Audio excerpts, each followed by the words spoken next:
2004 Euro was one of the best of all time. Everyone was keeping an eye on some players who were emerging at the time. Some promises like Cristiano Ronaldo in Portugal and Robin in the Netherlands. Not much, right? But the favorite team for that championship was undoubtedly England. It had been a while since the English had such a strong cast, in addition to great players already consecrated, such as Beckham, Gerrard, and Lampard. There were some good promises in the cast, such as Rooney and Owen.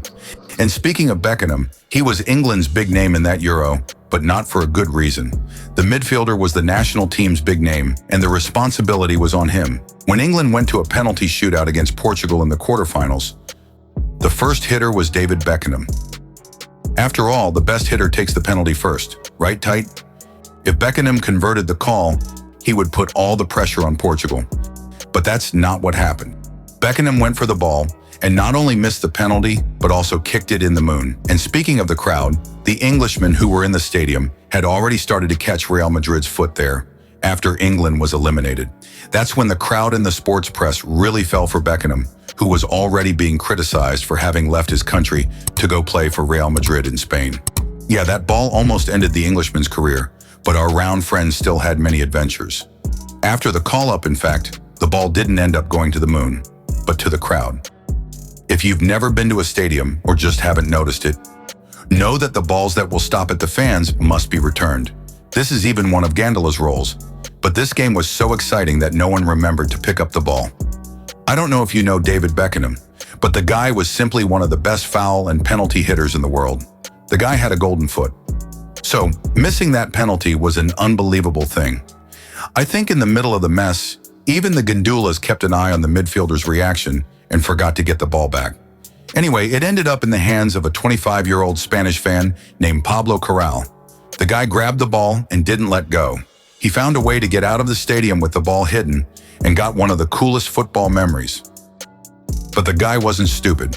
He knew he had something valuable in his hands. So instead of keeping Beckham's lost penalty ball, he decided to sell it. You can't even criticize the guy, right? I'm sure most of you would do the same. He put the ball on eBay and set the initial bid for just €1. Pablo later said in an interview that he expected to make around $200 or $300, which is already a lot of money, right? But 2 days after the announcement, a bid of €10 million appeared. Nowadays, without correcting the rates at the time, it would be more than 50 million reais. That's just too much money for a football ball. The price of that original ball in any store was $90. Obviously, the case became famous and several newspapers began to report the most expensive ball in the world. I don't even want to think about how this must have been a nightmare for Beckham. Just imagine, in addition to losing an important penalty, there were still people wanting to pay a lot of money to have this ball as a souvenir. At that time, Pablo gave a lot of interviews, and all that money on top of a ball which shouldn't actually be his caught the eye of UEFA. The European Football Agency went after Pablo to get the ball back. Of course, they were keeping an eye on the $10 million offered on the ball. But for some reason, they just gave up on it. They just left it there. They even said at the time that UEFA left the ball with Pablo, because in the end, the mistake was the security team and the gangsters who participated in the game. But in fact, there was a secret behind it that changed the whole story. Well, Pablo soon found out what it was and was not happy at all. It all started when he decided to take the ball from eBay. What happens is that on this site, you put something on auction as an initial offer defined, and then a countdown begins from a few days to the end of the auction. The highest value on the site at the end of the auction is the item sold. The problem is that the site didn't ask for any relevant information about who wanted to buy and didn't even ask for a credit card or anything like that. In other words, at the end of the auction, the winner had to contact the seller and book a place to meet and a payment method. And man, it's obvious that Pablo was terrified of that. I don't know, maybe this buyer who offered 10 million tried to steal the ball or something worse. He even said he kept the ball in a safe to make sure it was safe. So thinking about having a guarantee that the buyer would really pay what he promised, he took the ball from eBay and put it on another auction site, this time a more reliable one. And to his sadness, there was no more 10 million in the ball. The deal is that he would put a $32,000 ceiling on the auction, and then bigger offers could be made. But the auction didn't even reach those 32,000. The biggest offer made was 28,000 euros, which is not bad, right?